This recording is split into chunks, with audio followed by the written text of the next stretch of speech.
that this is a very important day, much more important than the last day yesterday. It is the day in which citizens of United Kingdom are deciding on their own future, but it will reflect on the future of all of us. I have in mind the EU citizens as well as those who are just aspiring to join the EU. It will be a different European Union in the coming years, whatever is the result, and therefore we need to prepare to really openly, full-heartedly discuss what the citizens of the European Union want from their own union, as well as what us who are aspiring to join, whatever is going to be tomorrow European Union, hope for it to be. Excellencies, ladies and gentlemen, dear colleagues, it is indeed a great pleasure and honor for me to welcome all the participants in this conference, Public Governance as the Foundation of European Integration, on behalf of the Regional Cooperation Council, as one of the organizing partners. This meeting is another contribution of the ongoing efforts to advance the public administration reform and to draw attention to the importance of coordination between national and subnational level in public administration reform programs in the Danube region, and of course, very important for us in the Western Balkans as well. I'd like to thank Austrian government, City Hall of Vienna as well, for hosting this conference, our partners for very good cooperation, and I'm glad that you have mentioned the figures. It is needed to pay respect to those who are supporting concrete engagement in the wider region, and I would like to express the gratitude on behalf of all of us who are in the Regional Cooperation Council. Thank you very much to you and through you to your government. Regional Cooperation Council acknowledges the importance of EU macro-regional strategies, whose aim is to promote cooperation, economic growth, prosperity, and security of all our citizens. This is the reason why the RC devotes a lot of attention to the cooperation with the EU SDR, but also with another, for us, relevant macro-regional EU strategy, and I have in mind the Adriatic Union. With our new strategic and work program, which only last week was adopted and then endorsed by the heads of a state, we will very much work in the next 3 years in line with this, what I've referred at as EU macro-regional strategies, and this conference is the result of our joint efforts to show how the reform of public administration is important for all levels of governments.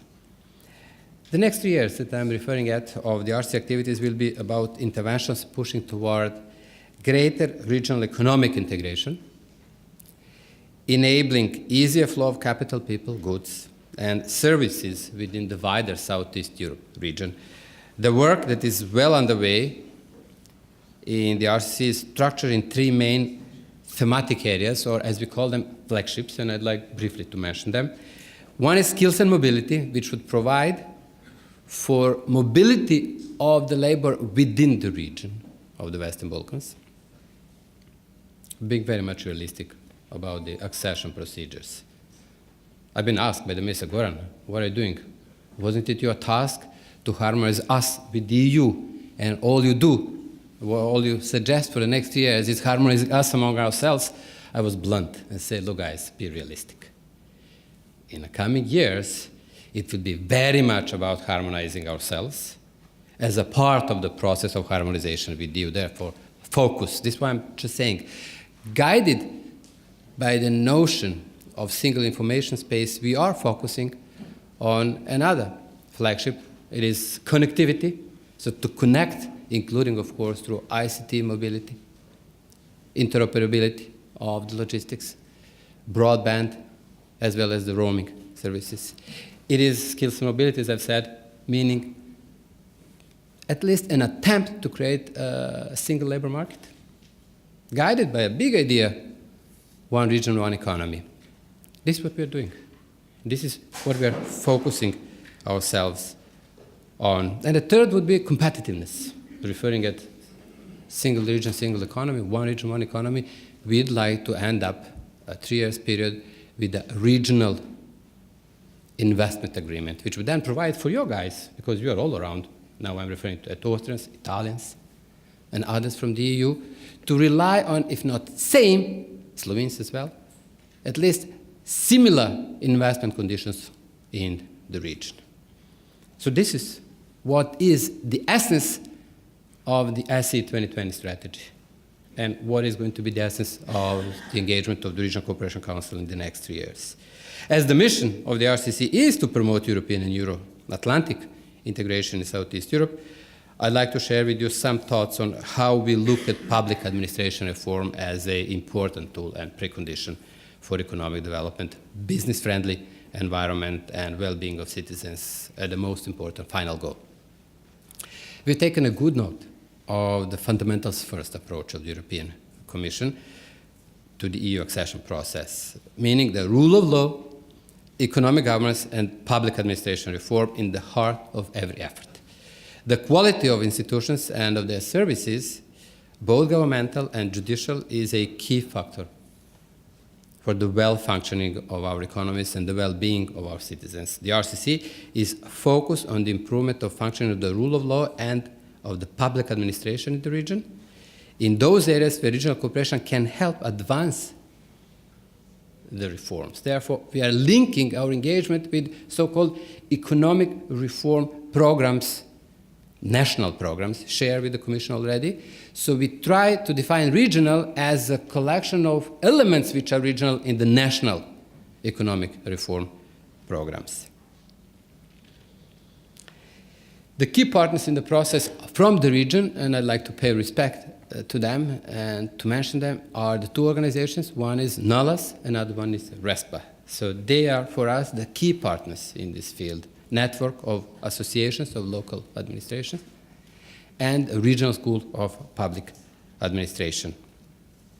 Therefore, we will continue investing in the meetings like this one and in the concrete projects. Mentioning the European Commission's enlargement strategy based on fundamentals first, I'd like to say it is fully in line with the sentiments of the people in our region.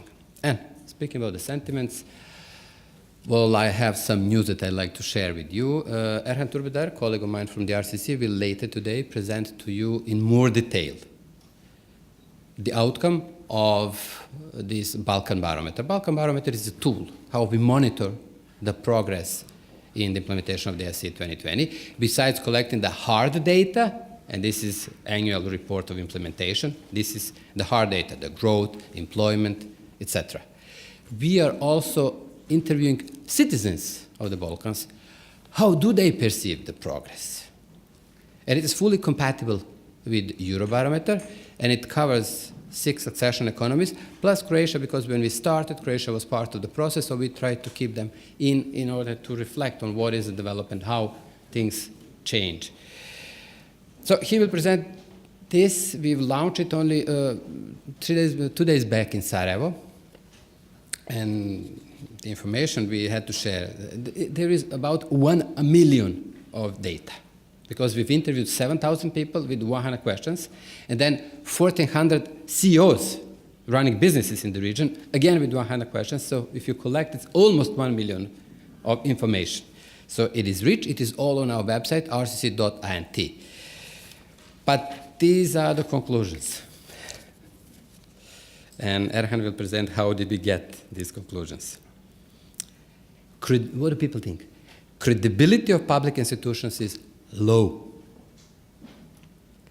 Dissatisfaction with the efficiency and fairness of the public institutions continues to be high. Governance is perceived as the main obstacle to growth and development. Corruption is seen to be quite widespread. Citizens do not see nor recognize efforts of respective governments in fighting corruption. They expect much more to be done. And you will see the data are not too much different from the data related to the EU citizens and EU governments, but they are. So for instance, on the corruption, whether they respect the efforts of the government. On average, citizens of the EU, 55% of them would say that they do not respect and do not trust the governments that they are fighting honestly corruption. In our case, it's 63 plus. So you see that there is a gap of 10 points. And this is what I'm referring at. By the way, mentioning corruption, since we do now consecutively every year, last year, when asked, what do you see as a key problem? They would say unemployment, obvious. And the second would be a difficult economic situation. And now the figures are 65% of people say this is number one and number two. Last year, corruption was somewhere down there. This year, 27%. So now this is distinctive problem. It is an increase of 15 points compared to the last year. I'm not saying all of a sudden we are more corrupt than we were, but obviously perhaps the discussion, the debate, the media campaign, the engagement of the government in fighting corruption perhaps as well, added to this perception that there is a problem, and now it is quite visible and distinctive. And the last, the business environment is not sufficiently supportive. There are complaints regarding the accessibility of information, responsiveness of the governments, and about the predictability of laws and regulations affecting businesses. So I'm aware I didn't bring much of a good news, but I wanted to honestly say this is what we have received from the people, from the citizens. And therefore, this is our task.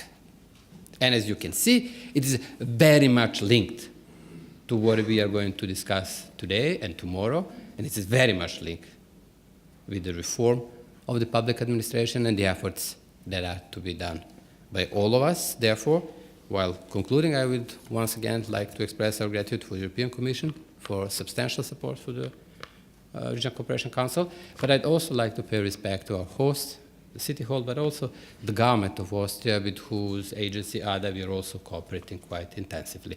Thank you very much, and I wish all of us a productive discussion, which will somehow help us improve not only the perception that I was discussing today, but also realities on the ground when it comes to the functioning of the public administration in the region. Thank you.